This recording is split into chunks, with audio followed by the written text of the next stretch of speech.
So Barcelona took on Villarreal today in a 4-1 victory for the Catalans. Very, very important fixture considering we do go back to to play Atletico Madrid in the second leg of the Copa del Rey on Tuesday. So we needed a positive victory to send us into that game with good feelings. But I just want to talk about Lamine Yamal.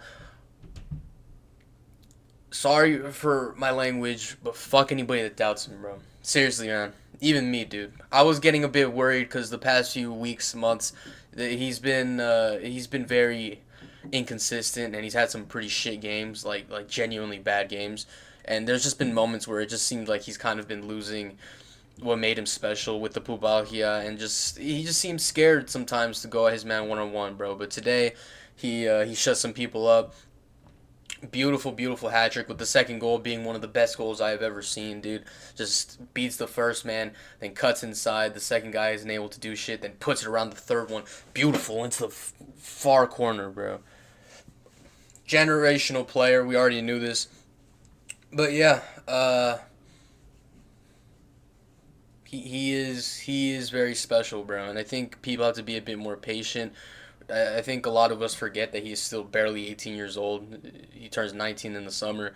Like, he is a baby in the sport, bro. He's been professional 3 seasons at 18 years old, so that kind of distorts kind of our perception of how advanced he should be. He is still the best under 20-year-old to ever play the sport. He is special. He is the most talented player that we have seen in the past 20 years. And if you think he's just gonna give up with a whimper, he's just gonna lose all that talent without even a push, then you're wrong, bro. Fuck anybody that doubts him. Fuck anybody that's against Barca. I love him so much, bro. Dead ass. And he gives. I love the energy he gives as well. He's very confident and he knows what he's talking about as well. He said it. He said he's 18 and people already expect me to score 100 goals. It's true.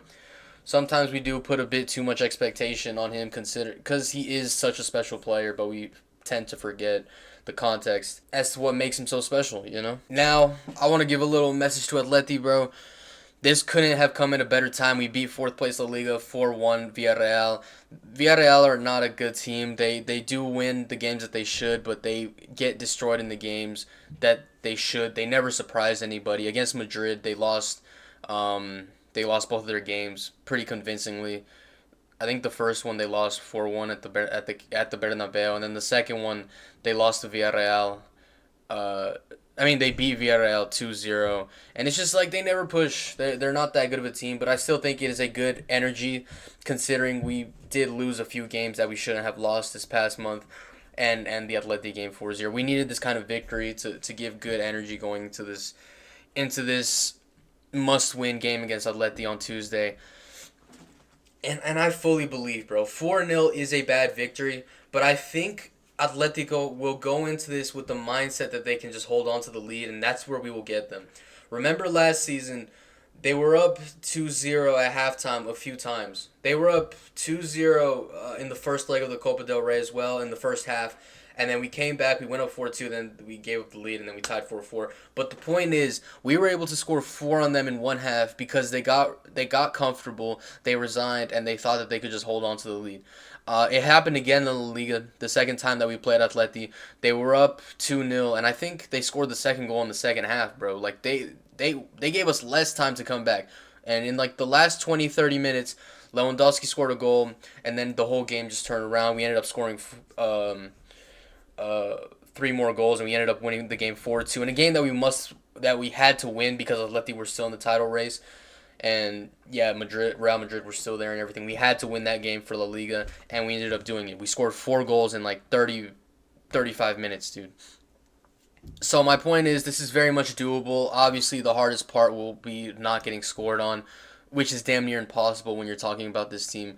But it is very possible to score 4 goals on this Atleti team, and we have to score more obviously to just win because I don't fancy our chances in penalties. We have a lot of players that just aren't good at penalties, and they haven't even really tried them, so I don't even know how they would be in penalties, and that just feels like a situation that would give Atleti the advantage. So I'm not too sure about that one, and I think it's possible, bro. I do believe that Atleti might get a goal or two there, but I think we can score 5 or 6. I think we can just keep scoring. That's my mentality going into this, and I think as a Barca fan, you should have that too. They have proven many times in the past year and a half with Flick to have a different mentality, to have this kind of um, notoriety for coming back in games which they seem dead in. They've done it against Benfica.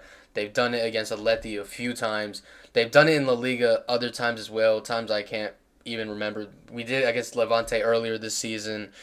Um, we did it against Inter twice. We didn't end up winning because we had people in the back sabotaging our whole campaigns.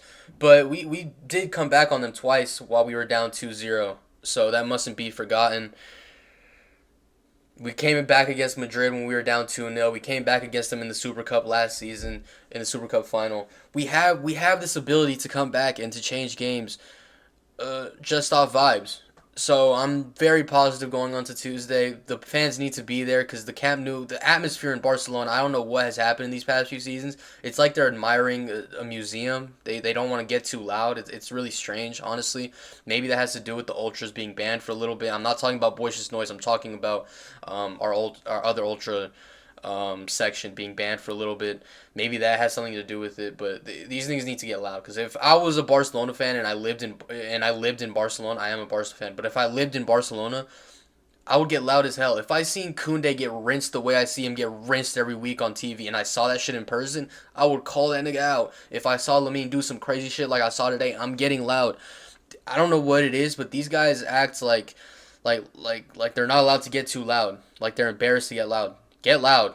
Get crazy. Because the players need it, bro. They need that kind of energy on Tuesday.